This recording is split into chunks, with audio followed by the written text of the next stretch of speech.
So I don't know what happened, but Yeah. it's okay. Everything's okay. So the recording has started. I would like to try to unmute everybody and ask them to be responsible in terms of not making sounds other than Haribol and Jai and such. I'm thinking it might be nice to, hear the audience a little bit every now and then. You sure you want to do that? We could get a lot of very strange background noises. Yeah. Oh, one other issue here is rising. Hold on. It is. Swami. Oh, somebody. I won't unmute myself for sure. Right. I need to make it so that I don't hear you. Guru Nishtha told me that was already in place, Guru Maharaj. I tried to speak and he was not hearing me. I'm hearing you, so. But I'm speaking in the other account. I am activating the voice in the English channel. In the Spanish one, I'm speaking. For example, I will turn off my voice in the English one and I am speaking now in the Spanish one. Yeah, I can hear your hellos. Oh, sorry. No. Yeah, that should be turned off. Okay, I've got a way to do that, I think. Okay. Yeah, Guru Nishtha.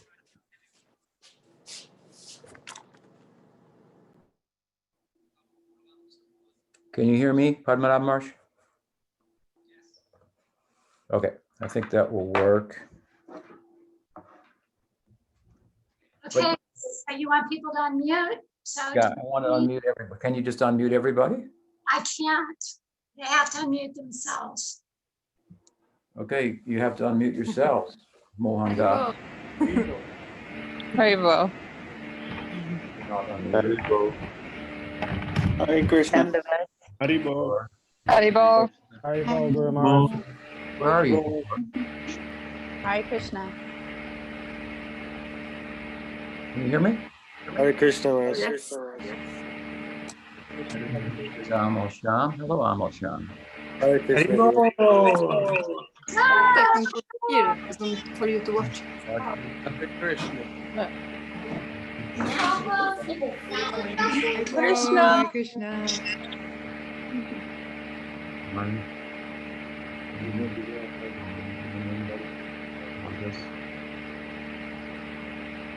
Okay, well, I don't see all of you, but I see quite a few. There's actually Matt.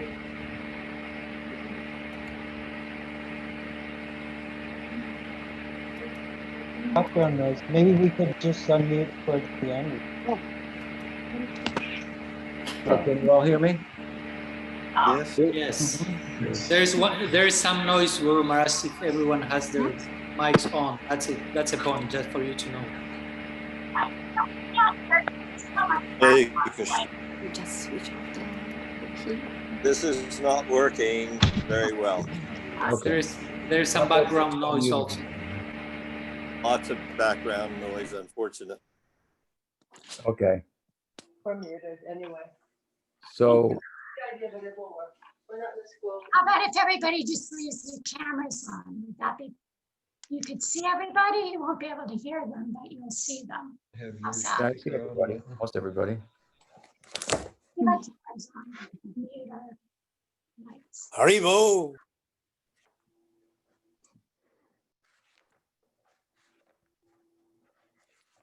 Okay.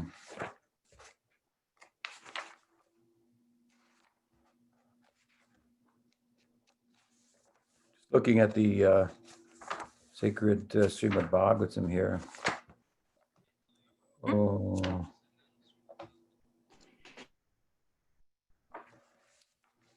Looks like I have the wrong volume. I want to speak from a verse. Let me just get it. Just take a second.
Sorry for that.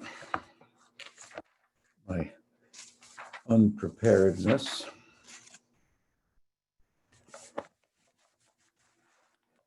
So,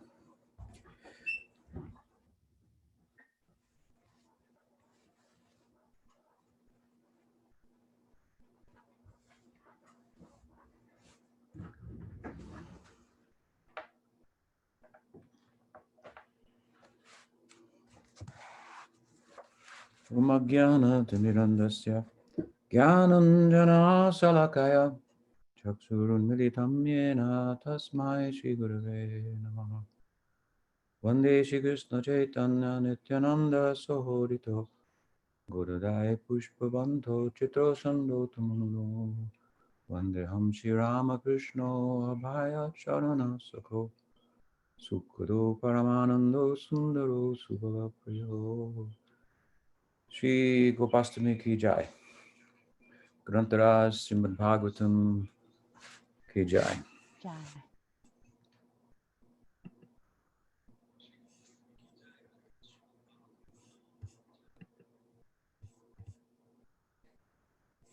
So I want to speak a little bit from Srimad Bhagavatam, and we turn to the 10th canto, 15th chapter.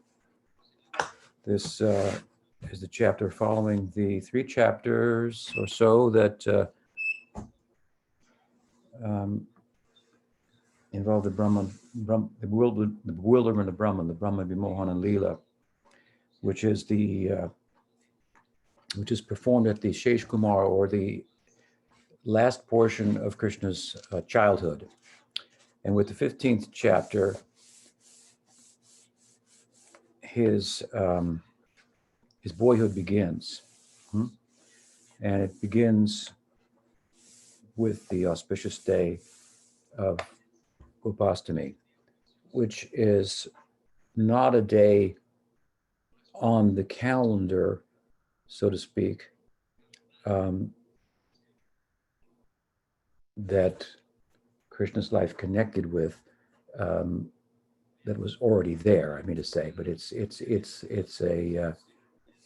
a day on his calendar, or on his astrological chart. When calculated, it's determined, oh, this is the day that he should become a coward. So from thereafter, if you will, we're celebrating annually the Gopastami.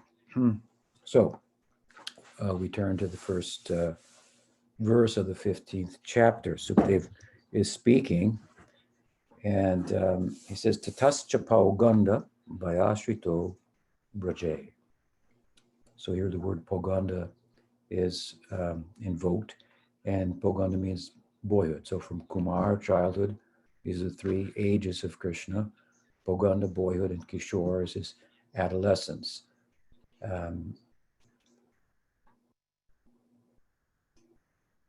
And he never manifests in Yovana, it means youth, but it means adulthood, or would speak of old age. So these are his 3 ages: childhood, boyhood, and adolescence. Here it said, Tatascha Pogandavaya Shrito Braje, that he, upon attaining Poganda in Braj, this is how the chapter begins. It's significant, I think, thought comes to me at the moment, that the text is speaking about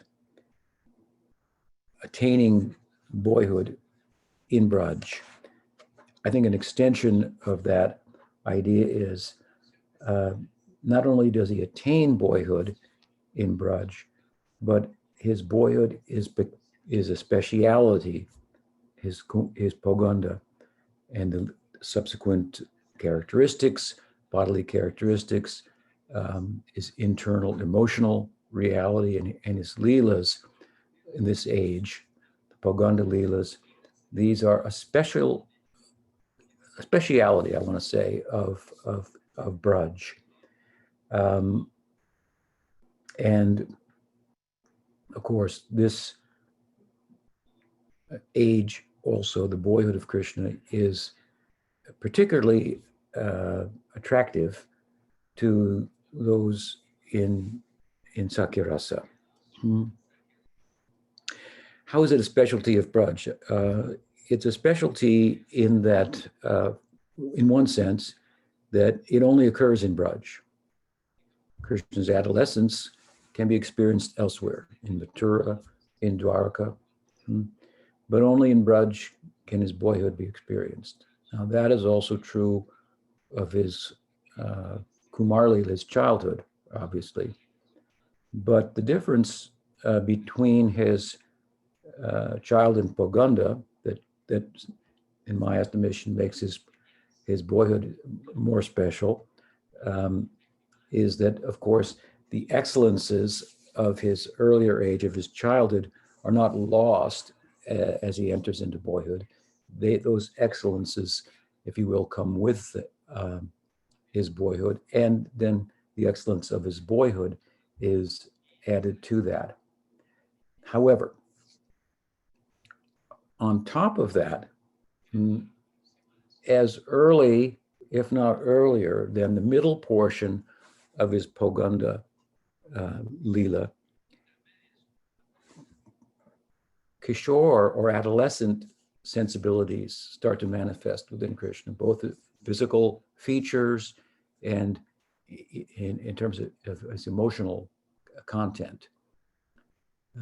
So here you have Krishna in Braj, as in his boyhood, Poganda, and in that you have the excellences of his childhood. You have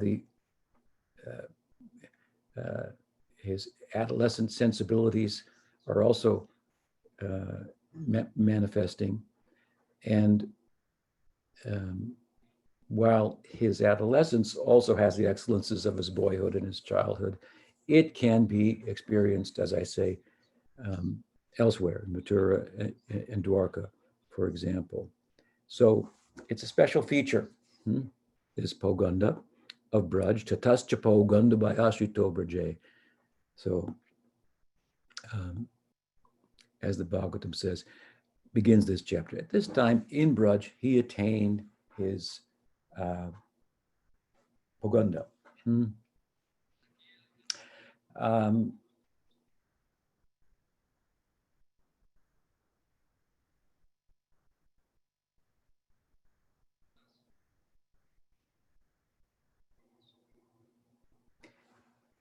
The sense in which, or it should be fairly obvious, but the why, that is to say that Poganda is particularly attractive to those in Sakyarasa, but I'll state the obvious, that being that when one is preoccupied in childhood, the center of one's preoccupation, or one's orbit, emotional orbit, if you will, is one's parents. But when a boyhood starts to manifest, then those parents, in terms of being the emotional center, get displaced, and friends come into view. So you can think back yourselves when you were 5 years old. Who are your friends? It's hard probably to remember who your friends were at 5, 6, 7, 8. You can start to begin to remember who your friends were. They come into the picture at this time, and they, in fact, displace the center that was previously what your life and childhood orbited around. So in this way, Krishna's Poganda Leelas are central to Sakyarasa, where the shackles, if you will, loving shackles they may be, but shackles nonetheless of parental affection, parenthood, are loosened. Krishna begins to want to dress himself rather than have his mother dress him. Um,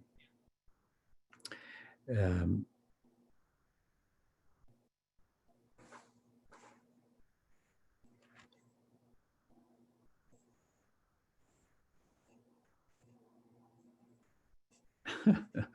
yes. I thought I had something here I could read from Jiva Goswami, but no, I don't see it.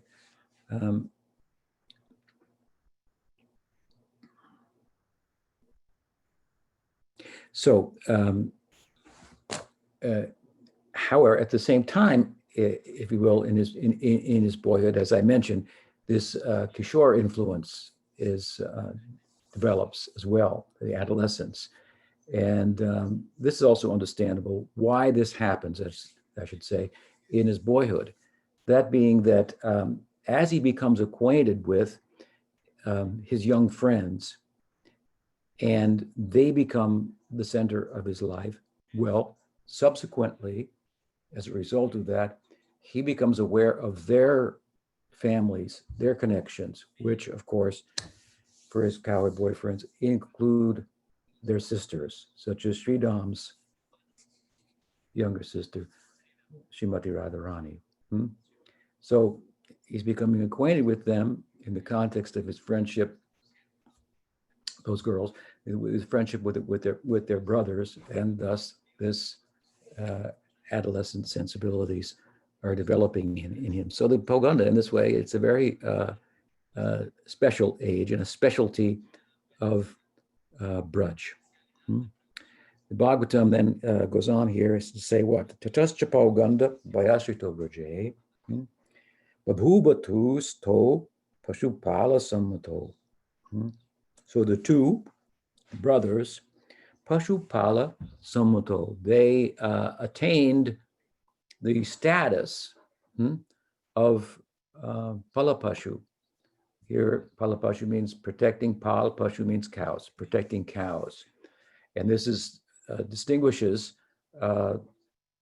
this Poganda Leela from the earlier Sesh Kumar Leela, the end of his childhood Leela, which again was discussed in the Brahma Vimohan Leela, the preceding chapters of the Bhagavatam, distinguishes it in that at that time, they were herding only calves. That meant that they only went so far into the forest, first going out and coming back for lunch.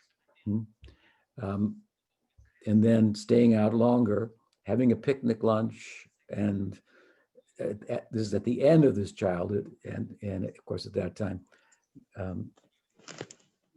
slaying of Aghasura, the bewilderment of Brahma, and so forth, all took place, and we this concludes, and the Poganda Leela manifests, distinguishing feature being, as mentioned here,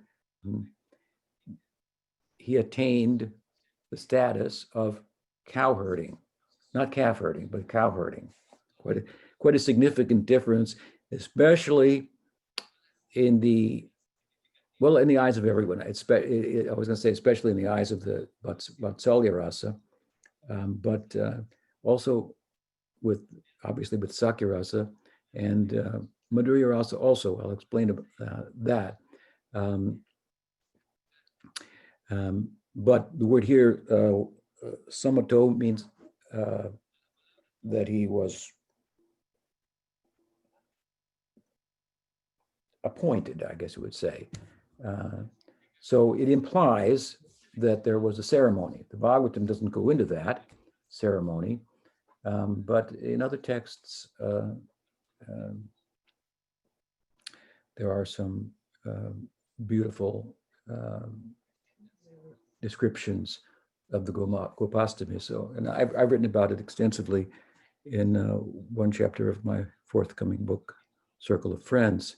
So we'll hopefully go into some of the details of the ceremony and whatnot. But here it is implied, if you will, in the Bhagavatam.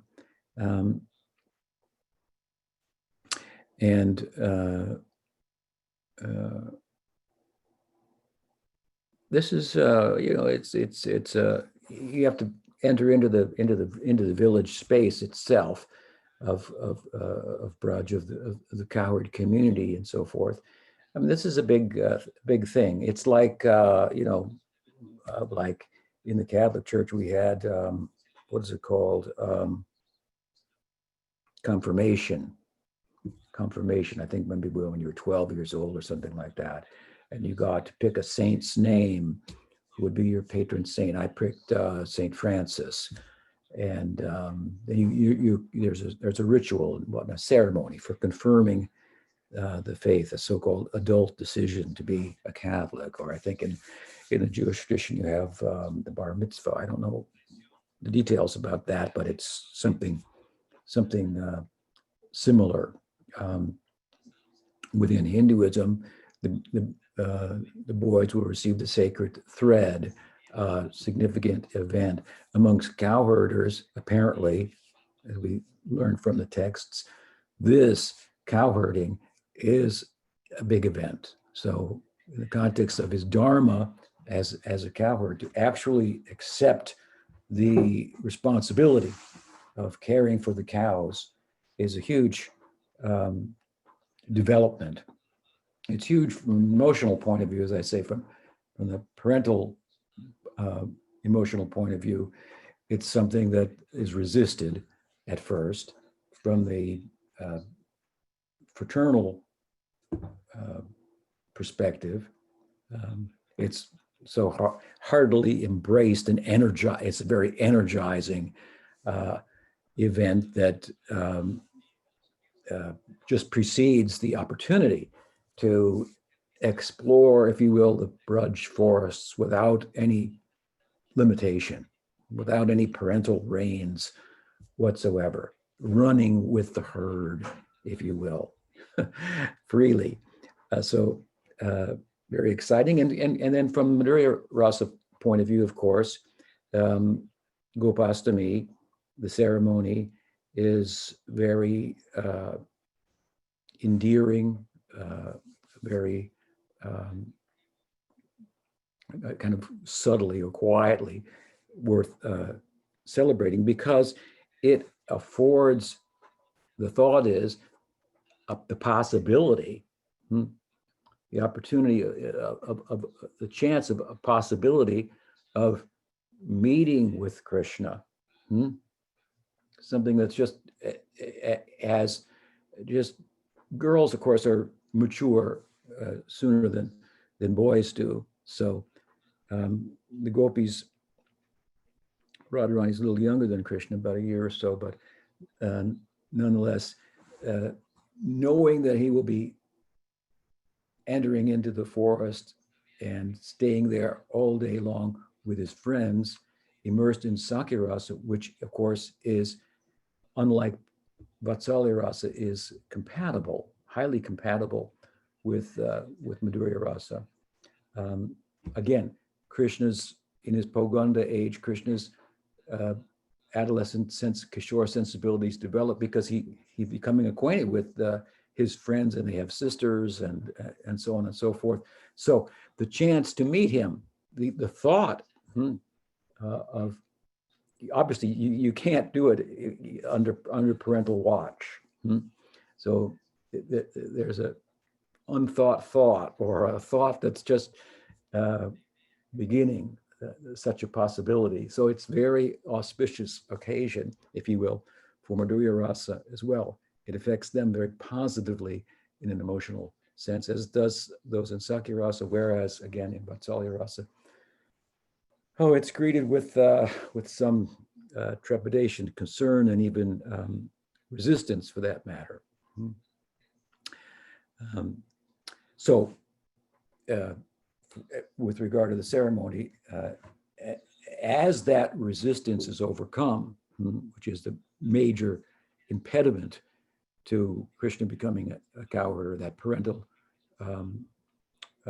resistance, then a huge festival, huge celebration throughout the Braj takes place. Here in the Bhagavatam, we say, the text goes on, it's again the first text of the 15th chapter of the 10th canto. Gashcharayanto sakibi samam padaya vrindavanam punyam ativa chakratuhu. So cows are mentioned now, again, cow herding in the previous line, and cows. Gascharayanto, tending the cows, sakipisamam, not alone, but along with his friends. And Padai, Vrindavanam Punyamativacha, Ratu.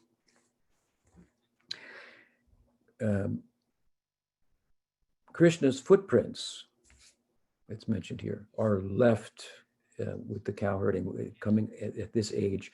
The imprints now of his footprints will be found throughout the Braj forest. One of the implications of this, of course, is that with the attainment of Poganda, then his boyhood strength is developing compared to his childhood. Now he wants to do things himself rather than get help from everything from his parents.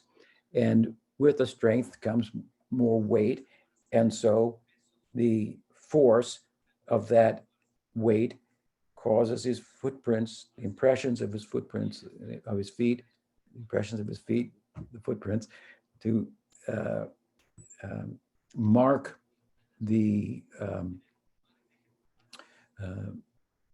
land throughout Braj. Previously, of course, if he stepped in butter, then it would leave a footprint, obviously, as he did in the Damodar Leela.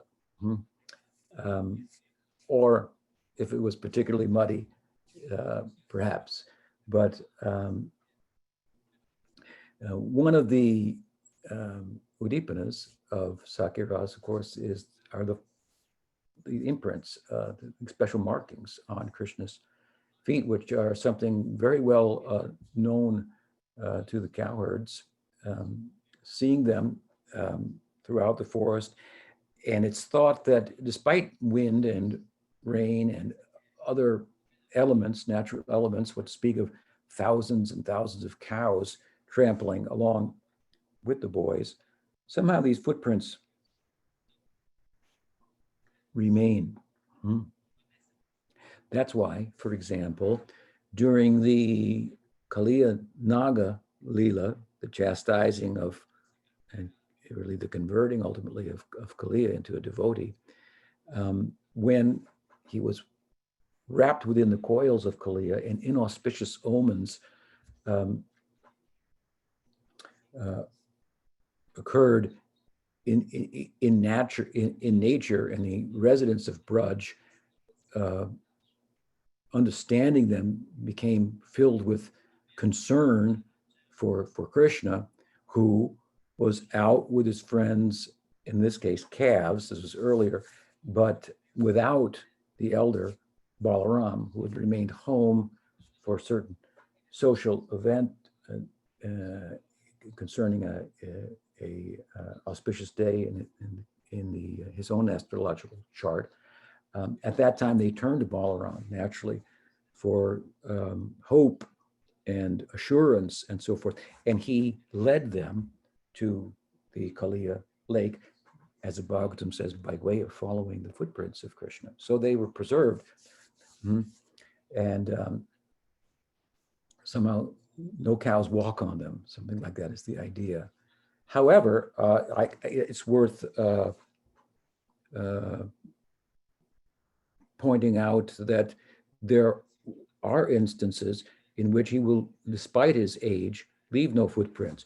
That is to say that while he becomes more strong and heavier, if you will, in his boyhood, he becomes weaker and lighter in his adolescence as he becomes more and more afflicted by the love of Radha and the gopis.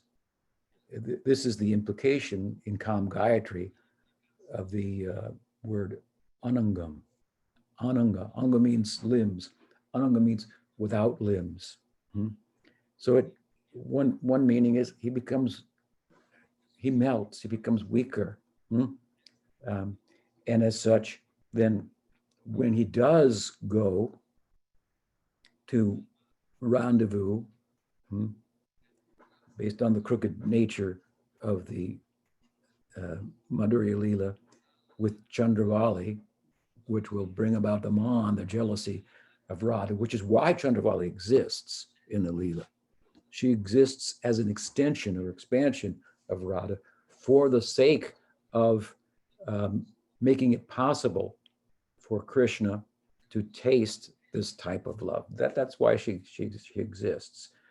But if Krishna was to leave footprints every time he went off course, so to speak, and met with Chandravali, then that would be problematic. It would be difficult for him to deny, or his friends, his Narmasakas, to give excuses as to why he hadn't showed up in a particular bower to meet with Radha on time, and so forth.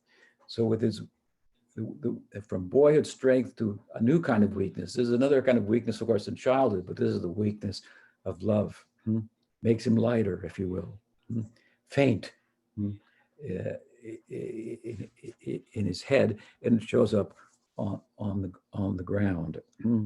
So that's another reason why the footprints are particularly and the bottoms of Krishna's feet are something that are stand out, I guess you could say, a little bit more in the lives of the cowherd friends of Krishna. Again, to continue with some discussion of the or to go back to the Poganda in general, where we find ourselves here in this Leela, it's the shortest period also of Krishna's ages compared to Kumar and Kishore, and different acharyas give different lengths to it. Basically, we condense it down to beginning with Gopastami, which everyone agrees, and ending just before the Maharasa, Rasa Leela. It's also central, to go back to this for a moment, Poganda to the Braj, in the sense that it is particularly expressed in Vrindavan, whereas the Kumar is in Mahavan, and the Kishore age is, the Leelas there are more centered from Nandagram, Vrindavan Dham Ki Jai. So here again, the Bhagavatam in the words cited in this verses indicated that this day there's a day that Krishna is becoming a cowherd. It's a day to celebrate, and some brief description or implication of the changing of his physical composition. Obviously, his mental composition changes as well.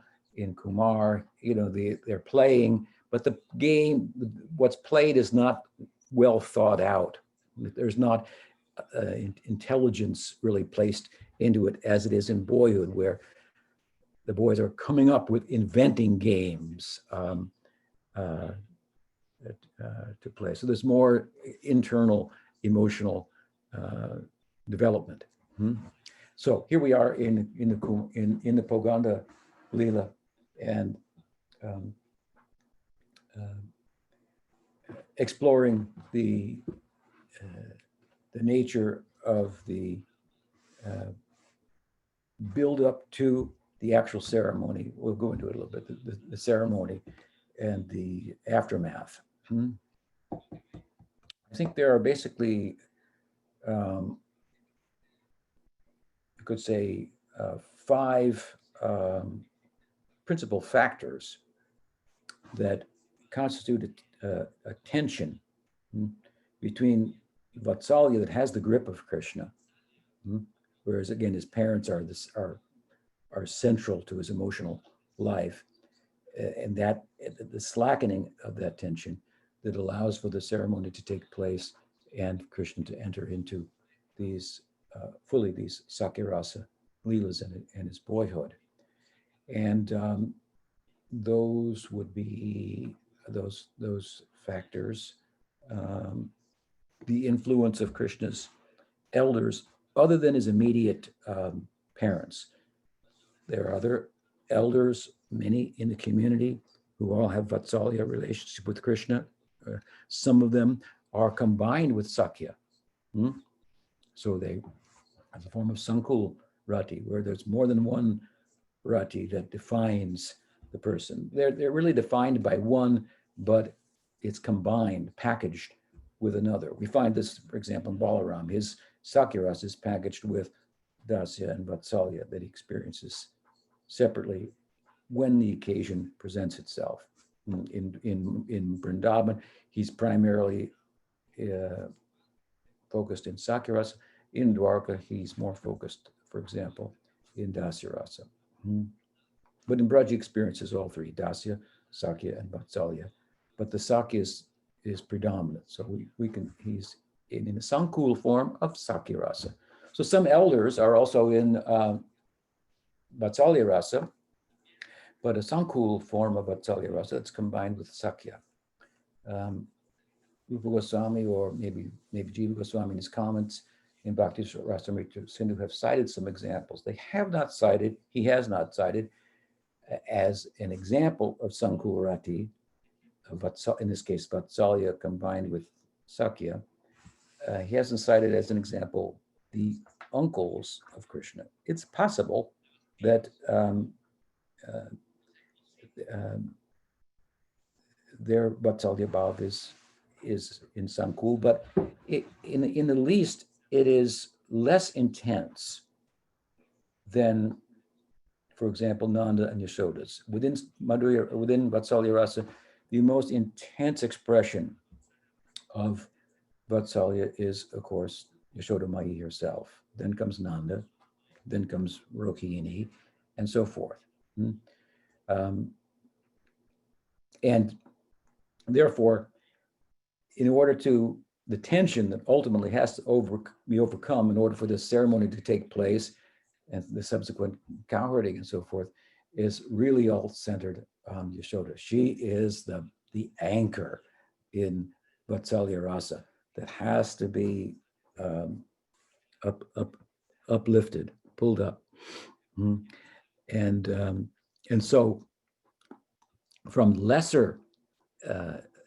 intense Vatsalya Rasa, there's a beginning, kind of an opportunity for this tension to be slackened.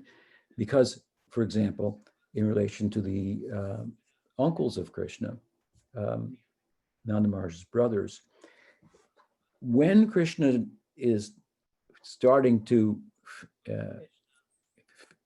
feel the urge for herding cows, and this boyhood is starting to come on, it's not something that he can share with those whose Vatsalya Rasa is so intense, like Nanda's and Yashoda's, that his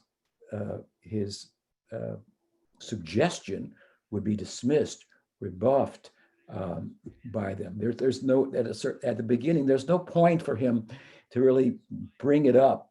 He knows that what their resistance will be, the measure of it, and so forth. But it's coming on nonetheless, and so he finds himself associating more with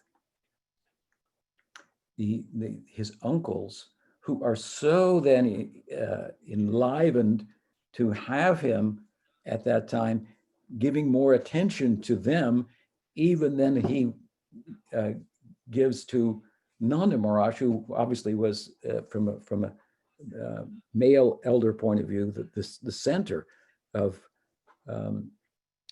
Krishna's parental love for elders. So that they're given that his movement towards Sakya is affording these uncles and other elders more opportunity to have this direct association. In this association we find the beginning of the factor that serves to slacken ultimately the tension that is holding back the ceremony and the subsequent herding. So Krishna is spending more time with his uncles, and he can share with them his feelings. And when Nanda Maharaj, of course, approaches, then suddenly their conversation stops. And it's, how are you, Nanda? Nice to see you, so to speak. And it's obvious to him that they're talking about something that they're not allowing him to hear. So Krishna's able to voice his herding sensibilities as they develop to the uncles, and they're advising him and coaching him and so forth. And ultimately, of course, Nanda says, "What's up?" And they, the elders, his brothers, take it upon themselves to break the news to him. And it's done in this way more indirectly than Krishna trying to voice it. And they have some greater power, if you will, over Nanda Maharaj than his child will. His child wants to do something, you're not going to pay as much attention. But the elders are themselves, who are his contemporaries, his own brothers, some of them even older than him, Upananda, for example, he has to take it a little more seriously. And of course, as he lends an ear to it, then they have much to say, and they turn the tide, so to speak, by way of turning what would at first appear from the Vatsalya perspective of Nanda Maharaj as a tragic event. Krishna's going to be gone in the forest all day long with the big cows, and who will protect him? And the forest is like a little bit from the villagers who don't venture there as readily or as deeply into the forest to explore behind every tree, under every rock, and so forth. There's a little bit foreboding. There are thought to be, and there are wild animals. Of course, if you don't go there, as the cowards do, you won't find out that Samapriya, everyone, even animals that in other places, like tigers and deer, are inimical to one another, one being a predator, the other being prey, don't interact with those sensibilities. The cowherds and the gopis, the boys and girls, they know the virtues of the forest much more than those in the village itself, and whose orbit, if you will, in their everyday life is more the village setting. So Nanda's resistance is strong, but hearing from his brothers, they turn the tide by way of turning what would appear at first as a tragic event. At least in Nanda Maharaj's mind, he's thinking that, if not in terms of his own sensibility, he's thinking, maybe, but how am I ever going to convince my wife of this? This is a huge factor. Besides his own resistance, even as that breaks down, he knows he's got to go home and say this to Mother Yasoda convincingly, and how traumatic of an event that will be. But anyway, these uncles of Krishna, the brothers of Nanda Maharaj, they soften him, and they're able to turn the tide by way of saying that, look at it from this point of view. You're older now. And Nanda Maharaj, this is a particular feature of Braj, that he and Yashoda were very old when Krishna was born. They, for years, did not have any issue, male or female. It was a concern for the Brajbasis, who were completely satisfied with the leadership in the Gopa community of Nanda Maharaj, but wanted him to have a successor, a son who would be a fitting successor to carry on the kingdom.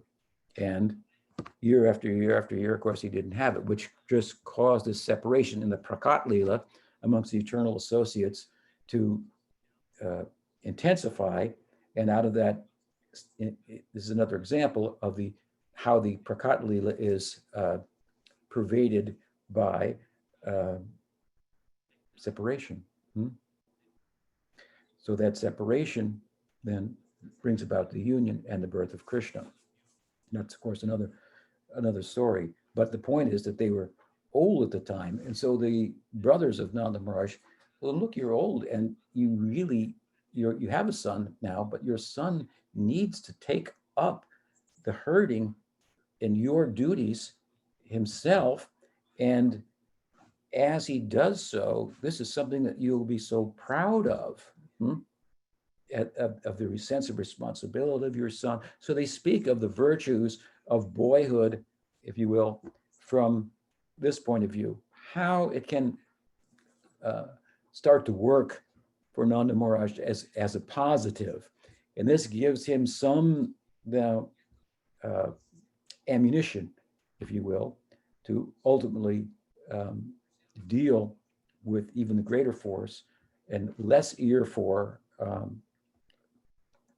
it all that Yashodamai has. So amongst 5 factors, this is one.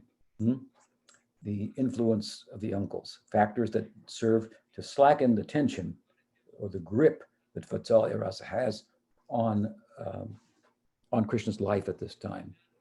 Second factor is a combined factor of the cow's anticipation and, of course, that of his friends, which is considerable. The calves have had the opportunity to be herded by Krishna and so forth. But what about the cows? And what about being milked by Krishna and so on? And so in the Leela, of course, that at this point, the cows start to resist. And without Krishna's presence in the cowshed, they won't leave and go out into the pasture, or they won't come in from the pasture to be milked and so forth. And this is, again, being observed by the elders as well, who are directly involved in all those affairs. And the boys are kind of there around and helping and whatnot. But now it becomes apparent to them that the cows themselves are centered around Krishna and in the anticipation of being more directly connected with him, herded by him, and throughout the day, milked by him, and so on and so forth. So this is very peculiar to the elders, and it becomes an obvious sign that the time has come. And then combined with that, of course, the eagerness of his friends who have already received permission from their parents. It needs to be, however, confirmed, if you will, by Nanda Maharaj and with his son, Krishna, getting permission. They're not going to go without him. So they all have gathered at Krishna's house. That morning, they will ignore what they usually do in haste and eagerness, forego some of their normal activities like athleticism and so forth, and wrestling, and just to get to the cowshed. So their eagerness is considerable. They'll assemble, if you will, at the door of Yasoda's house, and it's not that she's unaware that something's going on. Obviously, this has been in the air. Krishna has been acting differently. As I said earlier, he doesn't want to be dressed by her anymore. He wants to dress himself. He's eager to just as soon as possible to get out with the cows and so forth. So she knows this is up, but she's in denial of it, extreme denial of it. But with the arrival of the friends of Krishna at the house and their efforts to conceal their smiles and their feelings and so forth, she's going to she asked them, "What's up? Come on in." what's this, that I hear about taking my son out herding all day in the forest? How is that, how can that be seen as auspicious and so on? So they have to respond. And Sridham, as a leader of the group, is of course ready to do so. He tries to explain to her that the forest is not like you think it is, mother. On every tree, practically, there are fruits, if not fruits, that are succulent and ready to pick. On some trees, there are fruits, there are blossoms, there are buds, there are leaves, all at once. You pick a fruit, the blossom turns into a fruit. In other words, ordinarily on a tree, you see the leaves, then blossoms come, then they turn into flowers, then they turn into fruits. But all of that trajectory is on one tree at the same time, just to give some idea of the extraordinary nature of the forest environment. What a forest, and many of them to explore and so forth. So Sridham will go on and try to dismiss the fears of Mother Yasoda about what it might be like in the forest. Basically, he says, being there, one never wants to return. And when they do go, of course, they are so enthused in that environment that they make a vow daily amongst themselves, the cowherd boys, never to return. And of course, they return every day. And every day they make a vow never to return. And they return. Because the cows don't make the same vow and they have to go home. So to be milked. So the friends and with that third factor, Krishna's own charm. So while they're discussing with Mother Yasoda and not able, I should say, to turn the tide entirely, then Sridham will glance at Krishna for like some help here. Maybe you can help us. Sudama or another friend will chime in. Sunishta, with firm conviction that, all right then, maybe that Krishna should stay at home, and we're going. We have permission. We're going, and so this is kind of a cue. Krishna, say something here, and so then Krishna begins to voice his convictions. They had, I should say, a plan, but the plan kind of went out the window based on the emotions, the notional height and enthusiasm they had. Krishna just blurts out, I want to be a cowherd prior to their coming. And so now the boys have to kind of make up for it. Krishna deviated from the plan. So on the fly, if you will, through gestures and hand signals, body language and so forth, they're throwing the ball back and forth as to who should take the lead and try to dissuade or dismiss the concerns of Mother Yasoda, and of course bring her on their side. They can't just dismiss them. They need her to come onto their side. They need her permission. They need her well-wishing. They need the blessings of their mother to let loose, if you will, of the reins of the Vatsalya Rasa. So Krishna's own charm, he speaks, and he, of course, makes some good points. He's very, very clever. And this cleverness in heightened kind of intellectual sensibility is not something that's been experienced by Yasoda. So it's quite startling to her. It's part of his internal emotional development in the Poganda stage of his life. And so she, of course, reasons that, look, these boys want to go cowherding, but why should you go? You are the son of the king of the cowherds. So we have a very rich family. We have many assistants and so forth. None of Maharaj can get all of this done by others, cowherding. And you don't have to exert yourself in such labor. Krishna replies, Mother, is it appropriate for boys in Brahmin families to let others chant mantras for them and perform rituals? This is our dharma. How can I let someone else do it for me? So he speaks on the nature of dharma and his abhira dharma, cowherd dharma. And it's very startling to Mother Yasoda to hear her son giving like lessons to her on dharma and kind of cutting to her very incisively to a point that she has no reply to.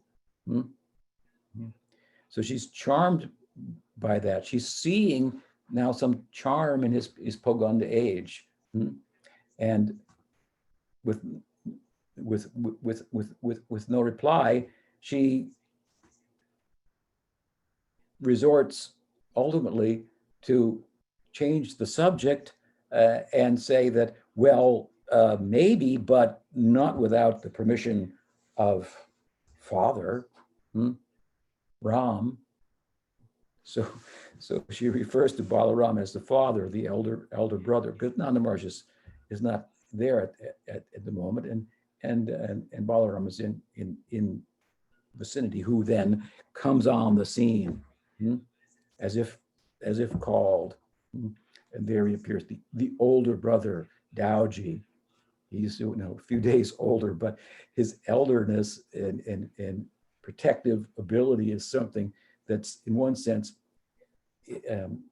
fostered onto him by Mother Yasoda. She takes her own parental sensibilities and projects that onto Balaram, who she sees as the protector, who hasn't protected Krishna thus far. Krishna has done so many things already. He killed Putana, Vyomasura, and Shakatasura, Trinavarta. Where was Balaram in all of this, protecting Krishna? But still, he's the older brother, and of course, those events and the miraculous activities of Krishna were attributed in the minds of the elders to other factors, God working wonders through their son, for example. So from the sweetness perspective, rather than the Aishvarya, Mother Yasoda is seeing Balaram as the protector of Krishna, even though he hasn't protected. Officially, he's older. So she kind of fosters her own Vatsalya onto Balaram. He has that component in his emotional reality, but she brings it out. And so he very much, this is a peculiar, or a specialty also, I should say, of the Poganda Leela of Krishna. That is that while it, interestingly, also gives rise to or an opportunity for Madhurya Rasa to come into the picture of Krishna's life, as I've already explained, it also brings out the excellences of Balaram, which seems contradictory because Balaram is not able to directly participate in the romantic leelas of Krishna. But in his boyhood, he does, in a significant way, indirectly participate within the forest by way, for example, at midday, of taking charge of all the cowherds, other than the Narmasakas, who at midday will depart from the rest of the group for rendezvous with the gopis under the pretext of going somewhere else to do something else for the moment. And he's able, Balaram, to capture. At this point, Balaram becomes the more than the friend of Krishna, the object of love for Sakyarasa, for those who are left in his company. After all, he is Krishna. He is the expansion of Krishna. So he becomes prominent in a number of ways. And I mean, he kills Danikasura at the beginning of the Pogandalila, Pralambasura. These are big events. And here, at this time, at this point, just prior to the Gopastami ceremony, then he asserts himself in accordance with just what Mother Yasoda expects of him, to take the lead, to weigh in on this. And of course, she's counting on him to say, Krishna's younger, he should stay at home. But he surprises her and says, do not fear. No, Krishna will herd cows and I will protect him. And as distant as the stars are in the sky, as far beneath us as the earth is, as far as the sun goes from east to west, and it's rising and setting in all directions. No one can defeat me. No one can challenge me. So he asserts himself in the ways in which Mother Yasoda has projected he must be like. So she can't argue with this now. And he kind of, well, he weighs in and says, no, now is the time we will go and I will protect him. So now she's doubly, well, she's very much weakened. The father has spoken. But with the thought, of course, that Balaram is the father, in a sense, being the elder brother, he serves somewhat in that role. Then Nanda Maharaj, her last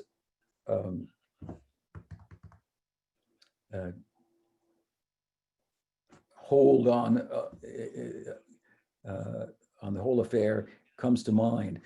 We have to get his permission as well. So we have the influence of the uncles, we have the anticipation of the cows and the friends themselves, the cleverness of Krishna, Balaram's prominence, who was just described, and there's one more. That is actual astrological calculation. But that comes with the entrance now of Nanda Maharaj on the scene. So Nanda Maharaj comes with his round belly, his beautiful turban, silken clothes, fine grain, sandalwood shoes, very distinguished cowherd gentleman, surrounded by other elders coming from the miracles that have occurred at the cowshed in terms of the cows' unwillingness to move and so forth, as I described earlier, without Krishna's presence and direction. He comes on the scene. And Yashoda, of course, turns to him like, this is her last resort, if you will. And what does he say? He says, he enters the house and he says, may Krishna bless you. Something like that. I've described this before. It's very charming. All the cowards laugh, cover their mouths and laugh. And Nanda Maharaj says, he sees, you think I'm speaking about my son. I'm invoking one of the names of God. He could have said, may Narayan bless you, but he just happened to say, Krishna bless you. It's the name of God. And he sees the boys think I'm saying, may Krishna bless you, and therefore they're laughing. I'm not telling a joke. You boys don't understand, obviously, the virtues of naming one's son after God, as I have done. And so then now they're all ready for a discourse on such this aspect of Dharma, Bhagavad philosophy, if you will, heard from Nanda Maharaj himself. This is, of course, something the elders would do in the evening, get together and discuss the Puranas.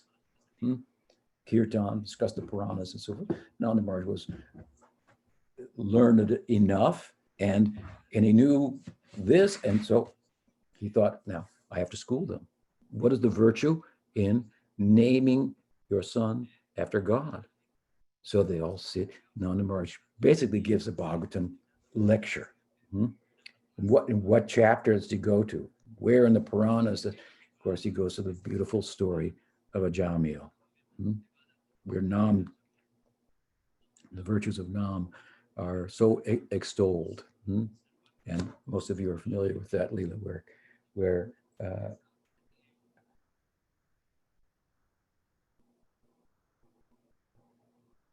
Ajamil named his son Narayan and invoked the name Narayan in Namabas, calling his son at the time of his death when the Yamadutas were coming.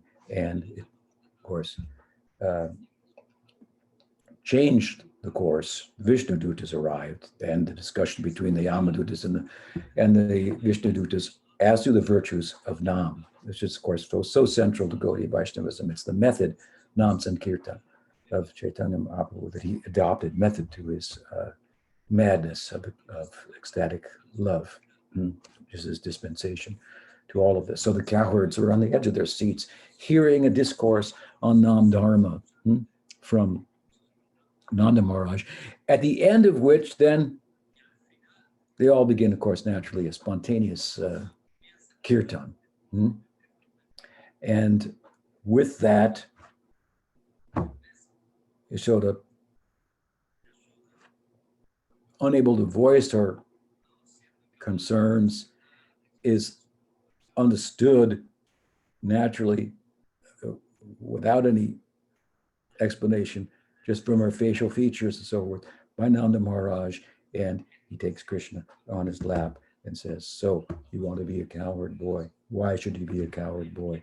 Gives him a minute to debate. Krishna charmingly gives the right answers. Nanda Maharaj now is equipped or empowered or feels enthused to speak about the virtues of the glory of our son, taking up the responsibility, setting an example of adherence to Dharma, and so forth. And in this way, he is the last grip, if you will, that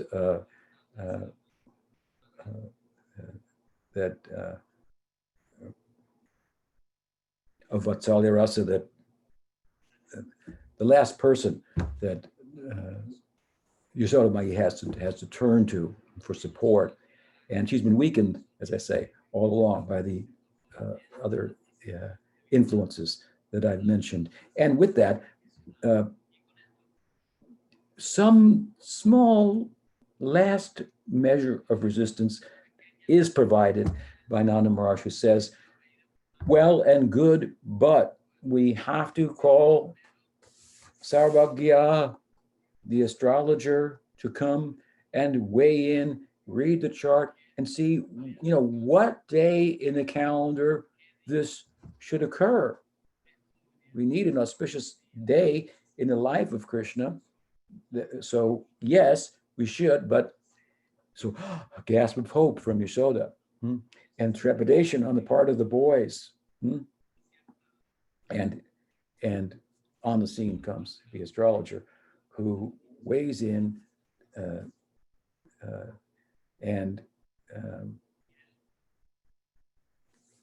in looking at the chart, if you will, the palm of Krishna's hand as well, and meditating, he comes to the conclusion that, well, first I should say, in Dwarkanath Thakur's explanation of this in his Vrindavan Vrindavalabhanataka, Sanskrit drama centered on Gopastami. The astrologer is old. He can't hear very well. He's practically deaf. He's asked to make the calculation, when will be the auspicious day for Krishna to become a cowherder, that we can perform a ceremony. This day happens to be the Astami, the 8th day of the waxing moon in the month of Kartik. This is the day this is taking place. So what's the day in his chart that will be auspicious going ahead in the future for conducting the ceremony and letting the cow herding go forward. But when Nanda Maharaj asks him to make the calculation, he doesn't understand it. He asks him to repeat it. Can you repeat it? Again, he says it. And then the astrologer comes back with the response by which everyone understands, oh, he didn't hear, he didn't understand it. He says, oh, you want to know what day is auspicious for your son's wedding? Let me see. No. So again, they ask him again. Frustrated, then the boys themselves gather on each side of his ears and amplify the request. We want to know, when is the auspicious day for he can begin the cow herding, that we can perform the ceremony? So finally, Sarvagya, charming fellow would seem, gets it. And he does the calculation. And he says, it's today. Today is the most auspicious day. And there's something else in the chart too. And then he would turn to the closest boy, who happens to be Subal, and whisper into his ear, just loud enough that Krishna can also hear as it occurs. And this is the day he will meet the love of his life also for the first time. To which then Krishna blushes. What's that all about? And so to enter again, right in the context of here, it's right at the beginning of the Poganda, some adolescent sensibilities and so forth. Of course, there are many meetings, first meetings of Radha and Krishna throughout the poetry of the Rasic poetry of so many previous acharyas. One of the ways to understand this is that there is a feature that pervades the Leela. We call anurag. And an anurag, it's characterized by, for example, seeing Krishna as if every time you see him, it's the first time I've ever seen him. So this extends to, for example, Radha and Krishna meeting for the first time. It's so powerful, the meeting, each time, that remembrance of the previous time that may have been there that they met is lost in the moment of the new meeting. And so there are many first meetings, if you will, between Radha and Krishna, because you've heard them, as I'm sure you have, of other ways in which it's described. This is the first meeting of Radha and Krishna, for example. Krishna brought to the house of Radha when she's born, when they go, Krishna's parents, to offer regards and gifts to Vishnubanu's family, and Radha sees Krishna as an infant, and she comes to life, her eyes open, and so on and so forth. Oh, there's so many descriptions of the first meeting, but this is another such first meeting, and that plays out, of course, as after the ceremony is conducted and the cow herding takes place, and Sridham requests in the middle of the forest, let's go to my house. We're way out here. Let's go to my house. My mother told me that if I give you permission to go cow herding, but only if you get if Krishna gets permission as well. So let me bring you to her and verify the fact that permission has been given. So there, of course, there's a meeting with Radha. We don't have time to go into that extraordinary event, but with that, then now all these 5 factors that serve to slacken the tension of the grip that Vatsalya, coming particularly from Mother Yasoda, has on Krishna, holding him back from Gopastami. All of them are in place. And so the celebration commences with kirtan, music, drums, people coming from all sides to participate. And I think we've talked a little bit over time, but that's a basic overview of events leading to Gopastami. Maybe I can read a little something, because I've written some things about, so let me see if I can find it here. just to conclude this description of the ceremony itself.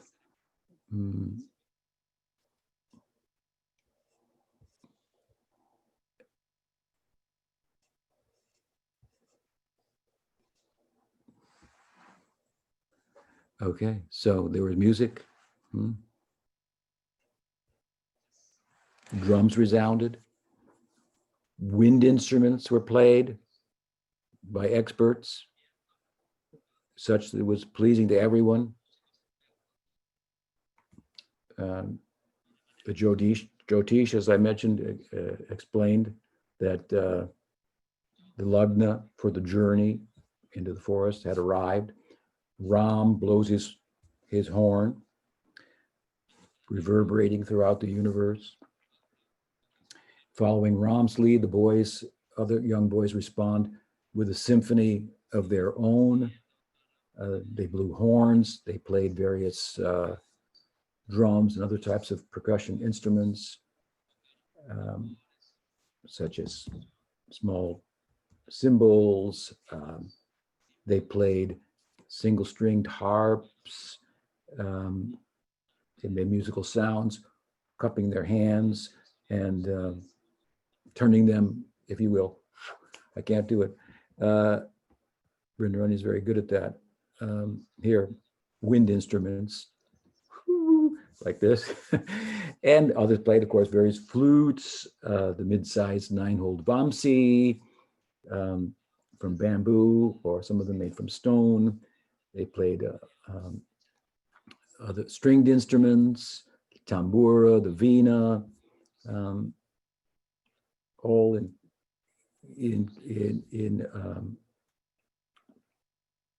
array of melodic structures with musical motifs or ragas, capable of that are, raga means to color, capable of coloring and influencing the emotions of the audience with their own rati, their own bhava, as they danced and to their own, if you will, music making along with Ram and Krishna. Here's a description of them. They were decorated in stunning fashion with a variety of peacock feathers, necklaces swinging, jeweled earrings, and beautiful jeweled ankle bracelets bearing small tinkling bells. Beautiful also were the locks of hair on their foreheads, their top knots towering upward like trees, bound at the base with flower wreaths, and their long streams of hair cascading down over the well-structured bones that constituted, poetically speaking, the riverbed of their backs. Their forms were breathtakingly beautiful and dressed in a manner capable of captivating the universal mind. And after dancing, music, and merrymaking, and their dancing, music, and merrymaking was accompanied by the unparalleled singing of the gopis, sitting wide-eyed nearby. Repeatedly, the gopis ululated, bringing attention to the scene that none could escape, nor would anyone want to. Even on high, the birds flying overhead were stunned, and their frozen formation appeared like poetic flowers growing from the ground of the sky, the world having been turned upside down. The gods gave in charity, and the sun forgot to move ahead, as all moving and non-moving beings traded positions. O residents of Braj, this is our plea.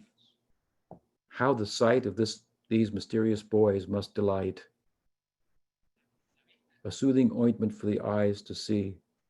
When will that day be mine? Shri Gopastami ki jai. That's a big subject. We could go on, but I think that we've talked for some time. Does anyone have any question, any comment? I had a quick question. Yes, please go ahead. So when you were talking about the kirtan that the cowherd boys were engaging in, Jai. I was just wondering what they were chanting. Were they chanting the Maha Mantra? Oh.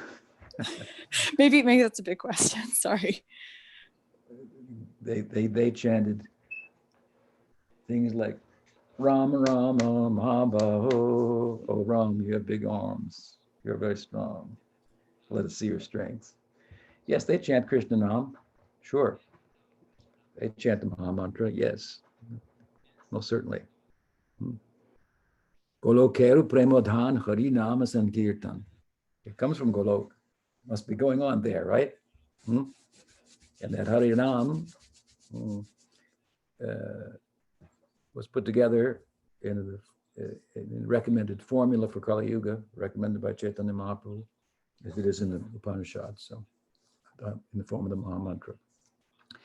Sure, but they don't. They also do Leela Kirtan, so all the Leelas of Krishna we put into poems and song, and they'll sing about them. Sing about so many things. Celebration of Braj. Yeah, Hare Krishna. What else? Haribo? Yes. I have a small question. Yes. In your coming book, will you be speaking about the friends of Krishna? If Can you not, speak louder? Can't hear you. Can you hear me? Very little. I don't know. In your forthcoming book, will you be speaking about the friends of Krishna, like the best friends of Krishna? Yeah, the book is called Circle of Friends. It's all about Sakirasa. 30 chapters. It's a long one. Yes, but specifically, about the different friends. Like Krishna has his most important friends, and I'm curious to know about them. Yeah, it's all about them. It's all about them. Yeah. It's all about Krishna and his friends.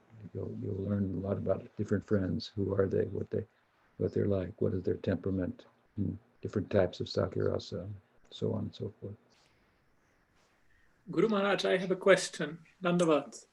Yes. Can you say something about this author and the book on Gopastami that you very briefly mentioned?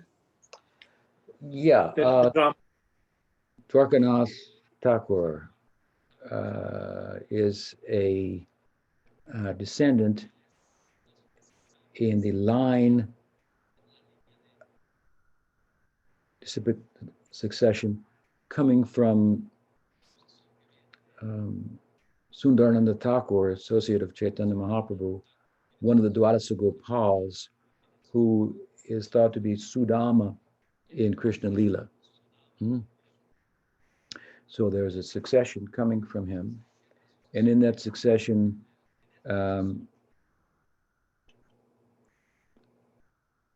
I believe, early 1700s, mid 1700s, we find Nayanananda Thakur, who wrote the book Prayo Bhakti Rasarnava, which is about Sakirasa. And so after him, I think one or two generations comes Dwarkanath Thakur, and he penned a Sanskrit drama, Govinda Ballabha Nataka. And it's also been translated into Bengali. So it's a classical Sanskrit drama. I thought to try to bring it out itself, but that hasn't been possible of yet, but I've drawn on it here and there in my own book. And so that particular description.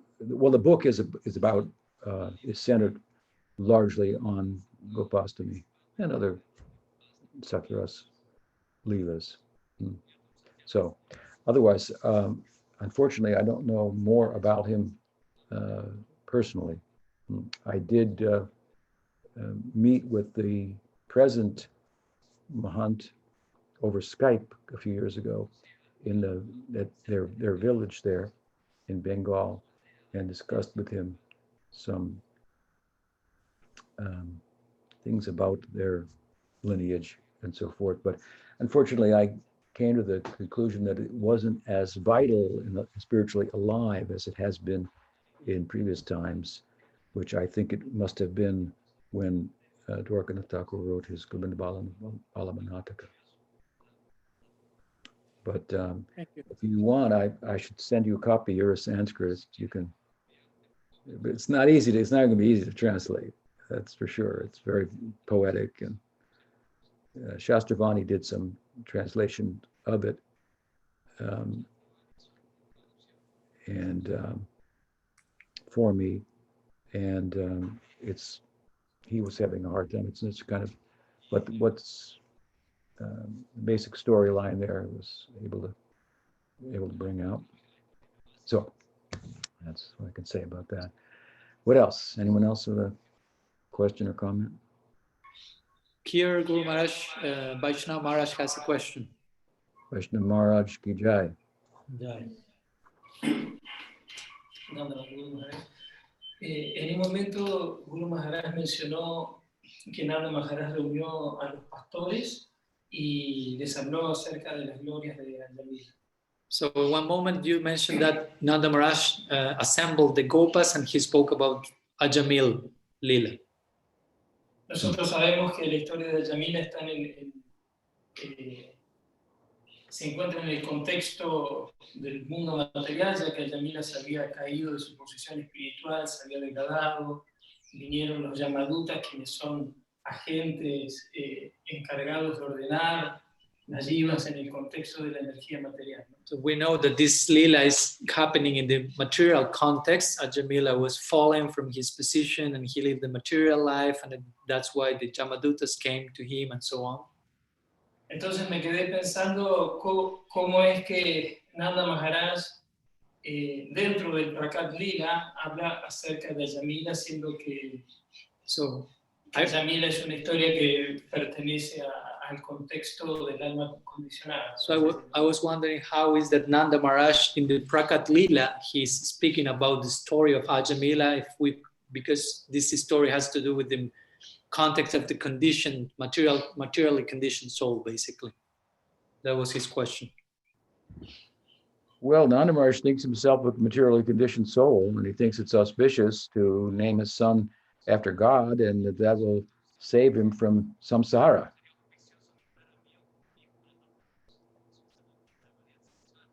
That is the nature of the Prakat Lila. They don't think that they're liberated people. They think that they're village people, poorly, not very well educated and in need of sadhusanga, and hopelessly ensnared in the well of household life. So such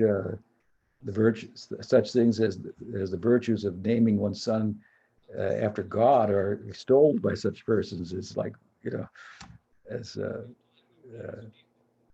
special concession for persons like themselves who have no hope of attaining mukti. Dharmartha kama moksha. This is the pretext, of course, the setting of the Aprakat Lila. So a story like that is very pertinent to them. Puranic story. It happened in the past. Just see, even householders they were pious householders, but still, even an unpious householder named his son after God and see the result. So therefore, I've named my son after God. Does that help? Yes, thank you. Okay, good. All right, well, it's nice to meet with all of you again, and this is, I think, last class during Kartik, although I'll be available for questions again next weekend, hopefully. Shri Gopastami ki jai. Thank you so much.